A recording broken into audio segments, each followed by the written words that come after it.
Bill Goudy, checking in. Have I got an adventure for you today? It's been an ongoing adventure. On June 29th of this year, it was our turn. The big wind came, and I tell you, they talk about here in the tornado sounding like a freight train. That's exactly what this sounded like. I've had many people ask me, Bill Goudy, how come you're not making videos? Bill Goudy, we're not seeing you. Bill Goudy, where are you? And what are you doing, Bill Goudy? Well, let me tell you, I've been busy. I go by the sun. Yeah, I'm up at sunrise, and you know, I'm out pretty much right after the sun goes down. I'm so tired. I have a hard time. Dealing with everything that's going on. All the events of the world. You know, if it isn't a war, total devastation of your property. Oh man, the fires in Hawaii, the Derecheo that we had here in the Midwest, one of many. It was just our turn, my turn. It was the turn. We all have them. I mean, every day, S is hitting the fan for somebody somewhere in the world. I guarantee it. It happened here. I was without power for 8 days. I'll show you more on that in just a little bit. This crew is from Spoon River Electrical Corporation. They're not even from our area. They were one of, I think there was 13 different crews here. This Derecheo extended from Missouri, hit Iowa and Illinois, and caused some major damage, major power outages. And I had to deal with two different power companies, the local power company that supplies my power, and Ameren Power Company, which has a high line right away across the back side of my property. And I never did see a funnel cloud, but the damage, widespread damage. I was really lucky. I had minor property damage. You know, it blew the roof off the fish cleaning station, and it did some damage to my camper, my Jayco camper. My truck camper came out of it unscathed, but my TV antennas and major tree damage. You'll notice that this crew was working on a pole. On this pole, I actually had a game camera on there, and had been watching. Had cleared that path, that right of way, and had been watching deer going across that power line right away. Well, the crew just took the camera off and laid it down on the ground. I don't think they knew that it was working, but it was. And you'll see that is July 7th. This happened on 6/29. And on July 7th, the crew shows up here to start. We were one of the tail ends of the power being fixed down along the Mississippi River here. We took it pretty hard down through here. Anyway, they were working 16-hour days. They took off at after 10 o'clock at night, and they were back at 7 o'clock in the morning. So they had some long days.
I'm luckier than a lot of the people in this area. Let me show you some pictures here of one of my neighbors. He's about, I don't know, a couple miles down the road. The whole house blew up. The damage I suffered is minor compared to some of the damage that was done in this area. A lot of people lost roofs and total houses. So when the Ameren arrived, they didn't have a key, or they didn't use the key for the gate. They had their lock on the gate. Well, they pulled my gate down and ran right over it. Just one more thing for me to have to worry about. They tried to put a gate on, but it didn't match, and they didn't put it on right. After my complaint to Ameren, they paid me for a new gate and for my time to put the gate on. I want to say a special thanks to Jack's Drink Water for providing me that generator. I converted it to dual fuel last summer, and I'm glad I did. It will run on LP gas or on regular unleaded without the ethanol. LP has some advantages of lasting longer without gumming up the carburetor. It's one of those things you wish you have, but you never have to use it. It costs $50 a day to operate that generator, and I ran it on cycles. When I started out in the beginning, I used 2 freezers and 2 refrigerators. Of course, not knowing how long the power was going to be out, I had to go day by day. But after the first couple days, I realized power is going to be out for a while. I consolidated to 2, 1 refrigerator and 1 freezer. And then at night, of course, you don't want to hear that generator running, and I wanted to sleep. So I used my inverter and my solar array, and I allowed my solar array to charge all day, and then I could run off the battery and inverters all night, and it worked great because I had plenty of sunshine to charge the batteries. Got 400 watt solar panels, and it didn't take long to charge up, and it worked out good. So I ran the solar at night.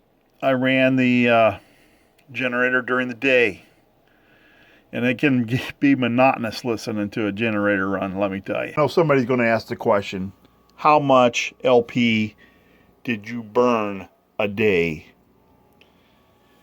Well, I have 30-pound tanks, and that's 7 gallons of LP, liquid propane gas. And I think it's like, I don't know, $3.18 a gallon. And I'd burn 14 gallons a day of that LP gas.